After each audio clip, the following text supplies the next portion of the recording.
Welcome, everybody, to this week's podcast episode for the Financial Freedom Podcast. I'm your host, Dr. Christopher Liu. And as you know, we talk about four different types of freedom: time, financial, location, health freedom. And in that light, I bring on today's guest is Dr. Steve Pearlman, and he dubs himself as the Steve Jobs of critical thinking, which is really interesting. So I'm always interested in people doing things on the cutting edge. And so today we're going to be talking about critical thinking, thinking for yourself, our modern school education system. And it's going to be a great conversation. So Steve, welcome. Thanks so much for having me on. It's a pleasure to be here. Quick question. So why do you dub yourself as the Steve Jobs of critical thinking? Oh, well, that was actually a moniker given to me by somebody else, but I'm happy to wear it. The reason is that what I've done is developed a particularly innovative way of approaching the instruction of critical thinking that is actually works from how the brain naturally works and thinks and builds outward from that and refines that rather than trying to impose ideas of external logic and so forth onto the brain. So it's really a very innovative way to go about it. Yeah. And how did you get started on this, this idea? Was it something that you encountered during your training, or tell us more?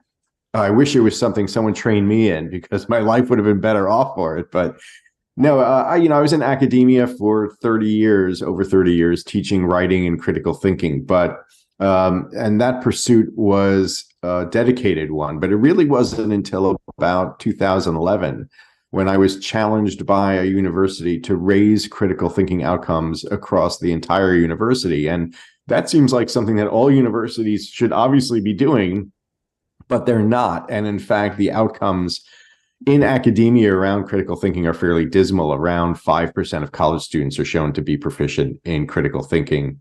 It depends upon the study, of course. And so in that process of spending a decade researching critical thinking with the need to actually produce verifiable, measurable results out of it, we had to look at ways that weren't being done yet, because none of the ways that were in operation really had produced any meaningful successes. So we went way back into the neuroscience and really started to find out some of our primal mechanisms for critical thinking and how we've built on those as human beings. Yeah. So I have a really interesting question is, they call our school system, modern, but it's actually, designed for the 1950s and way back when, do you think this is by design, or is it just they can't keep up with society? What are your thoughts? Yeah, it's a great question, because our school system is entirely archaic. In fact, dating back really much farther into the 1800s or so forth. And the reason is that at a certain point in time, it made sense that knowledge was the greatest commodity that one could have, and it was very scarce. So if you were a doctor at that time, you knew everything there was to know about medicine. Right. And there was not a lot of new information about medicine coming out. So you would go to medical school, for the rare few who did it, and be lectured to by someone who knew everything there was to know. And books were very scarce, or if existing at all. So we had an educational format that was built on, one person as the progenitor of knowledge, passing that knowledge on to a group of other people. Then around the turn of the century, what happened was we went into the previous century, we went into the factory model with the Industrial Revolution. And two things happened. One, we designed our schools to be like factories, where we move students along on conveyor belts through different grades and classes, which is absurd. And the second thing is that, and this is very sad, a conscious decision was made by the Secretary of Education at that time that since most Americans would spend their days working in factories doing menial labor, that we didn't want an educational system that inspired their hopes and dreams. We wanted one that weeded people out. Only the very smartest ones in a very narrow band could move forward, and the rest had to get used to responding to the bell, sitting still, and following orders, because that's what their factory life was going to be. And it's the damage to that's been done in our society since it is incalculable. The amount of money, the amount of time, the amount of money and the amount of minds that have been put to waste because of that. I think it's one of the greatest unspoken tragedies of the modern age. So yeah, we are way outdated, and there are so many better ways for us to approach education, but unfortunately they have not taken root in our educational system. And I want to say this, by the way, very importantly, let's support our educators. I've worked with thousands of educators, and they are good people who want to do the right things by our students, but they're in a system that is not affording them that opportunity. Yeah, it seems like when you look around, like all of these, like for example, healthcare, education, our financial system, political system, transportation, everything is like just that everything is just so it doesn't work anymore. It's like, and it's like, which is really frustrating, but at the same time, there's a lot of opportunity. What does one thing is what's interesting is how does you founded the Critical Thinking Institute, and I know you have teaching kids and how to think critically and how that applies to real world decisions. Give us a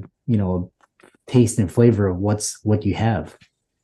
We actually have two programs. One's for kids and teens, and that's sort of an animated program.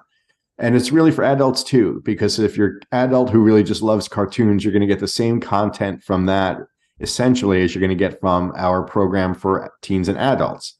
And they're just delivered in some different formats, and they emphasize some things a little bit differently, but essentially you're getting the same training through them. And they are year-long experiences, 50 classes, just a few minutes a week on critical thinking. But what they're doing is really teaching everyone essentially an operating manual for your own brain. And so how to recognize, what does our brain do when we think?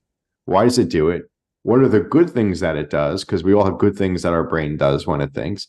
And we all have bad things that our brain does when it thinks that actually suppress or interfere with good reasoning. And those are for survival purposes that no longer really function in the modern time. But, our brains don't know that we're in a modern time yet. They haven't evolved that far. So we have these sort of outdated mechanisms for survival that interfere with how we go about thinking. These are tribalistic things or survivalist things in our brains.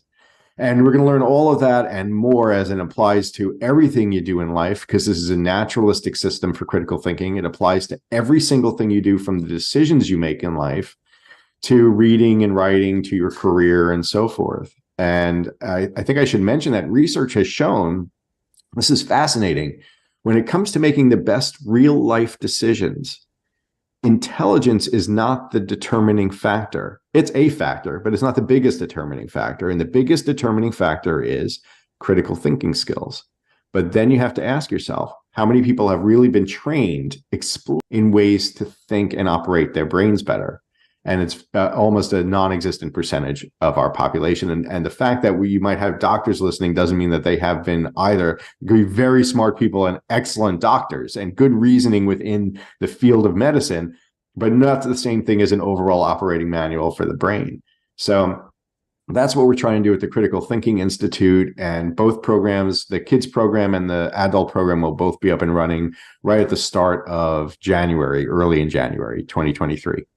What, for example, critical thinking is, which is interesting because, creativity and like imagination and all these really esoteric components are really important in today's society. And then how can critical thinking skills help children with leadership? That's a great question. And I think, creativity and innovation are all part of critical thinking. Because in order to innovate something, we have to, in a certain way, be able to understand what exists and what's wrong or what's incomplete about what exists. And then we have to know how to be able to transcend that idea into a bigger idea or a better idea, right? How to break a new paradigm. That's critical thinking. In terms of leadership, can you think of any ways in which critical thinking wouldn't apply to being a good leader? And that not only applies to how well we can reason through the problems we face as leaders independently, but can we learn how to inspire others to think better as well? And one of the things that once you learn our methods, once people learn what we do, they can share that and lead a discussion with a group in how to do that. And there are all kinds of little tips and tricks for how to go about running better groups or managing a team and so forth, to allow space for critical thinking. And for example, I'll just give you one quick little idea here, right? There's so much evidence around leadership and the extent that it's important to simply afford our team an open-ended question instead of presenting them with an idea. So if, let's say you go to a team and you say, hey, I've got this idea, what do you think about it? That's the wrong way to approach it, because you've given them an idea to work against. You've already planted a seed in their head, right? And so you've stopped a lot of their thinking process right there. Instead, if you just go in and say, look, we've got this problem, let me get some ideas from you first, and then you can work your way down the road into what your idea is. Well, you can make that part of the mix. Now you're stimulating thinking and actually elevating the amount of brain function that's going on in that discourse. So many things like that. And that's one example out of 1,000 examples applied to how we lead through critical thinking. Do you have to, another question is, that I had was, if you like, for example, decision-making and like judgment, critical thinking, does it take discipline to develop that? Is it something that's innate? What does it have to do with critical thinking? It's both. We all have a capacity to think to some degree, some of us more than others. And I'm sure all of your listeners know some people who think they don't have much of a capacity to think very critically at all or much at all. But it varies. And the way I like to explain it is like this, just about everyone has some capacity to run, right? And that's an innate capacity in us, for most of us to be able to run. That's great, right? And so there are going to be people who are naturally faster, and there are going to be people who are naturally slower at running. But anyone can train to be a better runner. And in training to be a better runner, will always be faster and be able to run longer distances than they would have been if they didn't train it. Now I'll be honest with you. I could have trained running from the time I was a little kid as hard as I would. I never would be fast as Usain Bolt, right? None of us would be, probably, right? But could I have been a lot faster than I would have been otherwise? Could I be faster than most people if I really worked at running? Yeah, absolutely, right? Thinking is the same way. We have an innate ability to think. It's natural. We all have it to a certain degree, some more than others, right? But we all have it to a certain degree. But it's a skill that we can then understand and amplify in ourselves if we practice it. So I don't know if disciplined is the right word. That's part of it, I guess. I think it's just more practice. Understanding what it is our brain does, being self-aware of it, and then learning to maximize those good aspects of our brain function. Yeah, very fascinating discussion. We need, especially in the information age and with the metaverse coming and Web3, these, and especially with artificial intelligence, they're basically going to be the infrastructure for very simple, but that will allow us to do more complex humanistic tasks. How many, and critical thinking is going to be really important. So how do people follow you, contact you, visit your website, etc.?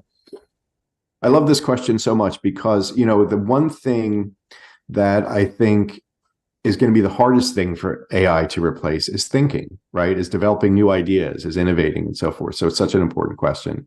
You can find me at thectinstitute.com. That's the Critical Thinking Institute at thectinstitute.com.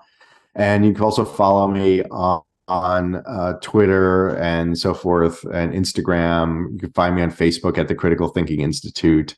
You can find me on Instagram at the CT Institute, and so on and so forth. But check out the ctinstitute.com. You can learn a lot more about what we do and the science behind it there. Yeah, so for all the listeners out there, fantastic discussion. I hope you got some really gems, especially this is a very important skill to have in the next 20, 30 years. Be sure all of Steve's resources will be in the links in show notes. Be sure to follow him on Instagram and Twitter, his website. And he's actually, if you go to the CT Institute, he's got a preview of the first 3 videos for his program. So be sure to check that out. And again, thanks so much. What a fantastic discussion. I'm always passionate about education, and thanks so much for a great discussion. Thanks for having me. It's been such